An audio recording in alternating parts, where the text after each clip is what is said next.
Эльвира Жыргалбековна, мага определение берип коюңузчу, сиз азабдан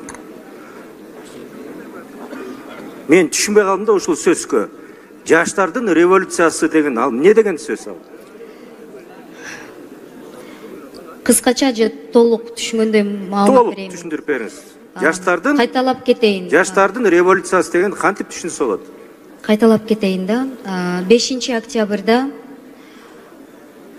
Жогорку Кеңештин шайлоосуна натыйжасына ачуусу келген, одоно мыйзам бузуулары менен өткөн шайлоо болду деп, биздин Бишкектин Борбор аянтына 20 миңдей жарандарыбыз чогулуп келишти.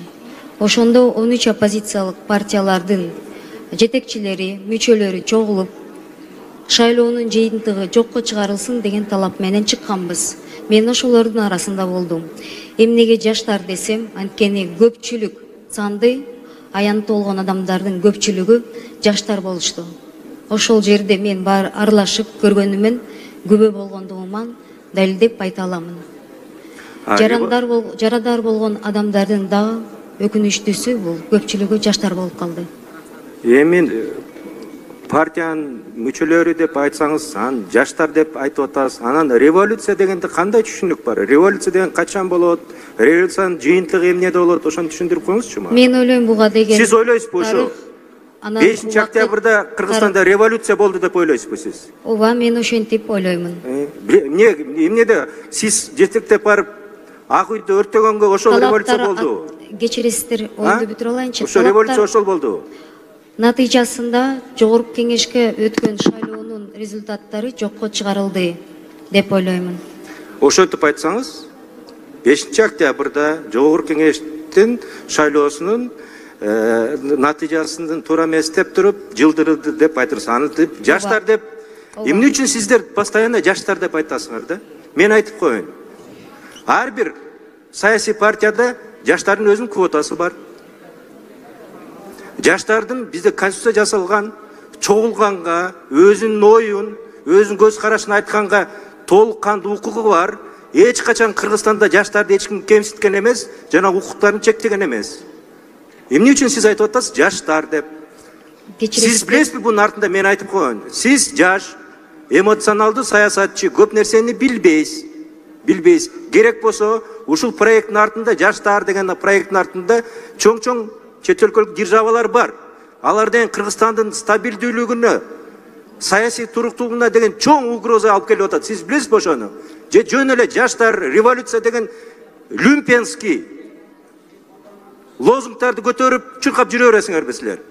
Кичине жоопкерчилик болуш керекпи? Мына Ак үйдү өртөп кеттиңер. Эми революция деп атасыңар. Мына биз отурабыз. Кабинеттерибиз жок, толук кандуу иштей албай атабыз. Ушул жакшы нерсе болду эми. Сиз ошончо чыгып жанагындай сөздөрдү сүйлөп, элди окутуп атканда ошого жоопкерчилигин алдыңызбы сиз ошого? Мен ойлойм ошол жерде эми келиптирсиз кызмат керек депчи. Сиз деген эчтеке билбейсиз социальный сектордо. Кечиресиздер. Бири-бирибизди мындай сыйлайлычы, суранычы. Мен да кечээ эле сиздин коллегаңыз болгом, суранычы.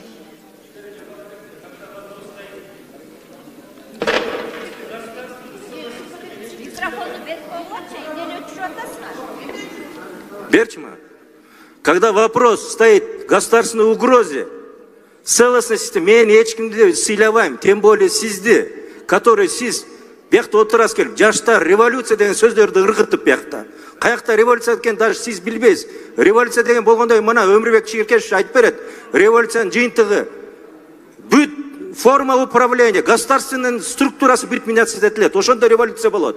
Эчтеке болгон жок. Бун жөн эле айтыш керек. Бун жыйынтыгы Жогорку Кеңештин шайлоосу туура эмес болгону үчүн ошонун которулду деп жөн эле бир определение болуп коюш керек. Биякта отурасыз, жаштар революция деген каякта бир люмпенский сөздөрдү сүйлөп. Жооп берейинби? Жооп бериңиз. Мен сиздин эмоцияңызды түшүнөм.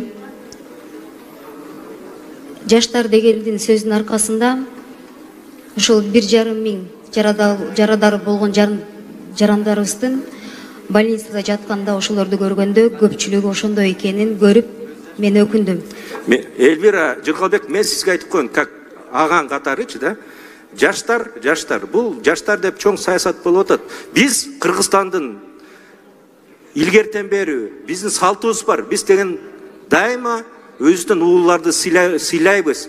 Анан жаштарды деп туруп чет өлкөдөгү державалар октоп Кыргызстандагы нестабилизмди алып келип атат. Сиз ошону билип коюңуз дайыма. Биз деген дайыма кыргыздар, динибиз ислам, ушинтип жашаганбыз биз деген. Уулуну сыйлаганбыз, уулуну барктаганбыз, кадырлаганбыз. Жаштар деп келип көрдүңүзбү эмне болду? Дагы бир жолу айтып кетем. Жаштар деп жаштардын бүт укугу, эркиндиги Кыргызстанда бүт толук кандуу бүт кармап келатабыз биз. Мен Рахмат.